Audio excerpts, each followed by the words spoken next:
Sayangnya langkah skuad Garuda melenggang ke final Piala AFF harus terhenti pada Senin malam pasca ditekuk Vietnam 0-2. Kini Vietnam telah memastikan 1 tiket untuk melaju ke final Piala AFF 2022.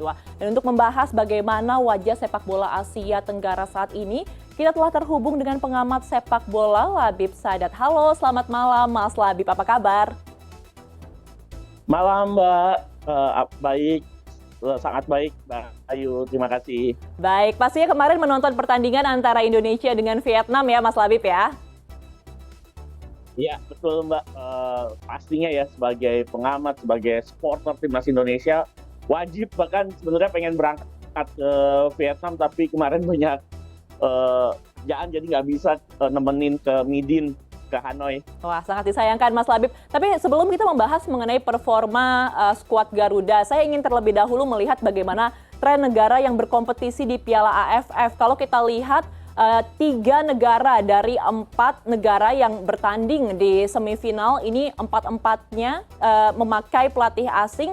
3 diantaranya memakai dari Korea Selatan, jasanya ya pelatihnya. Apakah ini merupakan indikasi bahwa kualitas pelatih dari Asia Tenggara ini tidak memiliki kompetensi yang mumpuni, Mas? Kalau berbicara kompetisi yang mumpuni atau tidak, jelas pelatih-pelatih Asia Tenggara punya kualitas ya. Sebut saja kayak seperti Kiatisuk Senemawang dari Thailand, terus ada beberapa pelatih Indonesia mungkin seperti kita tahu Bima Sakti dan juga Ong Kim Sue dari Malaysia. Tetapi mungkin di dewasa ini banyak negara-negara yang akhirnya mempercayakan pelatih asing menukangi tim-tim seperti Malaysia, Vietnam, Indonesia dan negara-negara bahkan seperti Kamboja pun akhirnya pakai pelatih asing mungkin guna mendongkrak performance tim-tim ASEAN itu untuk berbicara banyak nantinya, Mbak.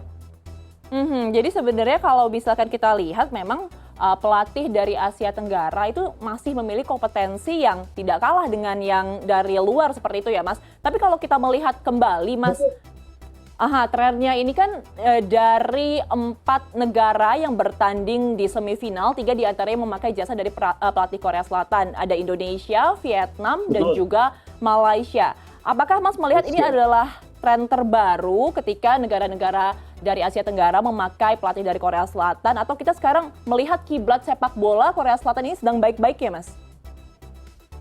Kalau berbicara pakai pelatih asing, sebenarnya sejak era 2000-an awal banyak negara yang sudah menggunakan pelatih asing ya, bahkan Indonesia, lalu Singapura, lalu juga Thailand juga pakai pelatih asing. Tetapi mungkin karena melihat kesuksesan Korea menelurkan prestasi di kancah dunia, yaitu di Piala Dunia, mungkin ada indikasi bahwa trennya menggunakan pelatih-pelatih asal Korea ya, seperti Kim Pak-won, pelatih Malaysia, Park Hang-seo, pelatih Vietnam, dan juga Indonesia menggunakan Sintayong. Mungkin berharap buah dari kesuksesan Korea Selatan tertular di negara-negara seperti Indonesia, Vietnam, dengan Malaysia, dan juga Malaysia yang menggunakan pelatih asal Republik Korea atau Korea Selatan, Mbak Ayu. Baik, kemudian kalau kita membicarakan lagi di 2023 di bulan Juni tepatnya akan ada Piala Asia ya Mas Labib. Nah, kita lihat 4 negara dari Asia Tenggara sudah melenggang menuju Piala Asia nanti. Seperti apa Mas lihat peluangnya negara-negara ini? Karena kalau kita lihat di Piala AFF ini banyak sekali kritik-kritik dan juga banyak sekali hal-hal yang ingin dirasa dimaksimalkan oleh negara-negara di Asia Tenggara. Seperti apa peluang negara-negara di Asia Tenggara untuk di Piala Asia nantinya, Mas?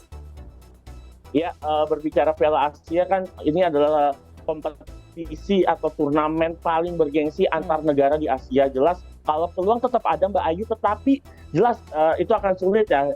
Kita bisa lihat dari FIFA ranking, ASEAN menempati ranking terbawah ya. Salah satunya Indonesia yang berada di peringkat 151. Terus ada juga Vietnam, ada juga Thailand yang lolos, dan juga satu lagi Malaysia kalau tidak salah. Dan Thailand, Indonesia dan Malaysia ada di bawah. Thailand sih nggak ya 110-an. Tetapi menurut saya kalau berbicara klub-klub atau negara-negara Asia Tenggara untuk lolos ke berbicara jauh sih sulit ya Mbak, karena masih mungkin hegemoninya masih berada di tim Asia Barat ataupun tim Asia Timur seperti Arab Saudi, seperti Korea Selatan, Jepang, dan negara Asia Barat lainnya. Hmm. Menurut saya untuk Indonesia yang akan menghadapi misalkan untuk tim-tim dari negara Asia Tengah seperti Uzbekistan pun pasti kesulitan, Mbak. Jadi menurut saya kalau berbicara peluang sebelum memasuki suatu pertandingan kansnya 50-50, tetapi jika berbicara komposisi kedalaman skuad jelas Indonesia akan mengalami, tidak hanya Indonesia ya, Thailand juga, Vietnam, Malaysia akan mengalami kesulitan di Piala Asia nanti. Ya, karena Hanya keajaiban sih menurut saya. Mhm.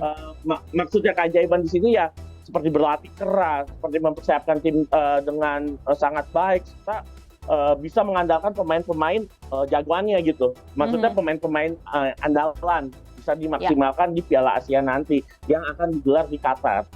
Ya, karena memang kalau kita melihat secara peringkat juga Indonesia ini cukup jauh seperti itu ya, Mas Labib. Tapi sekarang kita ingin menarik terlebih dahulu bagaimana permainan Indonesia kemarin di Piala AFF. Kalau kita melihat ke belakang tahun sebelumnya pada Piala AFF, Indonesia berhasil sampai pada babak final. Namun tahun ini kita gagal, kita hanya sampai semifinal saja. Kira-kira tanggapannya seperti apa, Mas? Evaluasi apa yang seharusnya dilakukan oleh Timnas Garuda?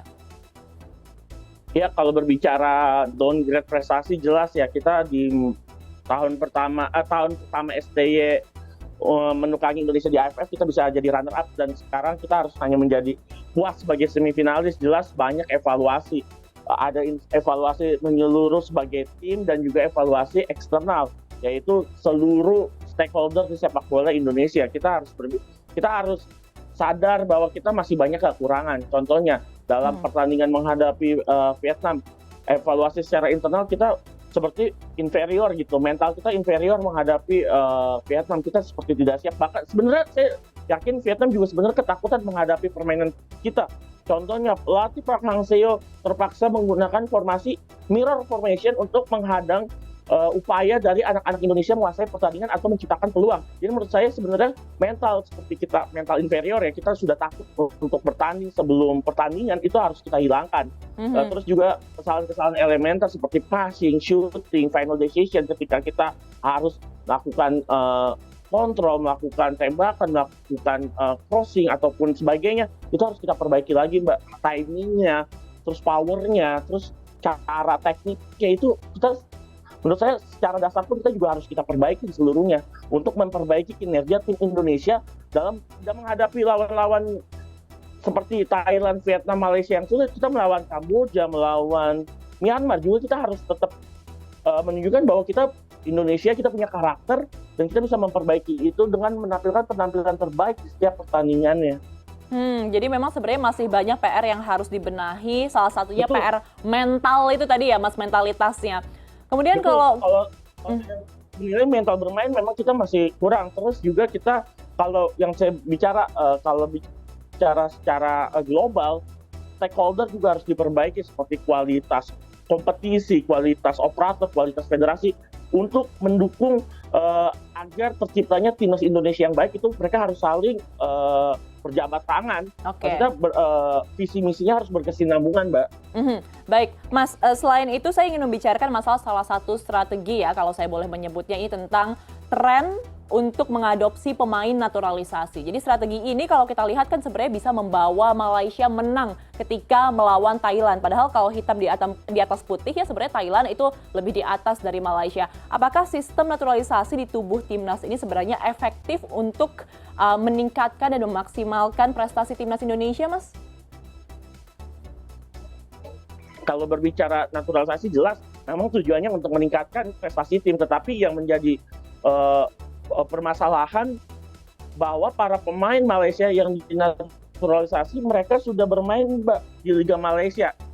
Contoh kalau kita misalkan ada Matthew Davis, ada David Rowley, ada juga Stuart Wilkin yang saat ini menjadi core permainan Malaysia, bahkan menjadi bintang ketika Malaysia mengalahkan Thailand kemarin.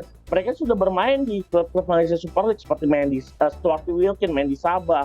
Terus ada David Rowley yang main di Sri Pahang. Tetapi seperti Jordi Amat, Sunny Walsh, mereka itu seperti pemain yang dibeli menurut saya. Mereka tidak tahu kompetisi Indonesia seperti apa. Mereka tiba-tiba datang di naturalisasi, belum kenal pemainnya siapa. Jadi menurut saya kita terkadang menaturalisasi tetapi tidak tepat sasaran. Oke, kita mungkin pernah menaturalisasi pemain yang berada di kompetisi domestik Liga Indonesia atau Indonesian Super League saat dulu. Tetapi menurut saya waktu yang pemain-pemain tersebut dinaturalisasi, pemain-pemain tersebut tidak perform, Mbak. Jadi menurut saya yang dinaturalisasi itu tidak tepat saat itu. Catatan saya hanya Christian Gonzalez menurut saya pemain naturalisasi yang bisa memberikan dampak signifikan untuk prestasi sepak bola Indonesia. Baik, kemudian ini pertanyaan terakhir, Mas. Kalau kita melihat kan sebenarnya banyak sekali hal-hal yang terjadi sebelum Piala AFF ini. Salah satunya adalah tragedi Kanjuruhan. Menurut Mas, apakah ini efek dari kompetisi yang tertunda akibat tragedi Kanjuruhan sehingga kita tidak bisa melaju hingga ke babak final, Mas? Ya, jelas itu punya peranan penting ya. Kita terakhir kali berkompetisi secara reguler itu di tanggal 31 September. Artinya hampir 3 bulan tidak ada pertandingan untuk 75% pemain Indonesia yang berada di skuad AFF 2022.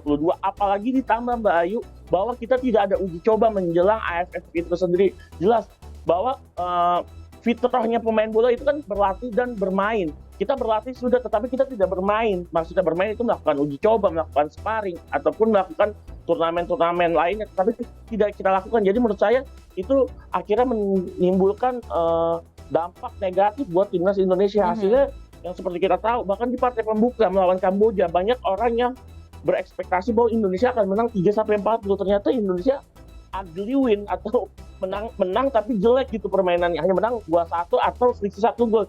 Jadi menurut saya itu menjadi salah satu pengaruh besar kenapa Indonesia tidak bisa menampilkan performance terbaik mereka. Baik, Mas Labib Sadat, memang kalau kita lihat meskipun Indonesia belum bisa menorehkan kemenangan bahkan tidak melaju sampai final di Piala AFF, kita berharap semoga nantinya ini bisa dimaksimalkan kembali prestasinya dengan berbagai macam evaluasi yang diberikan ya. Betul. Terima kasih sekali lagi Mas Labib Sadat, pengamat sepak bola. Salam sehat dan salam olahraga. Salam.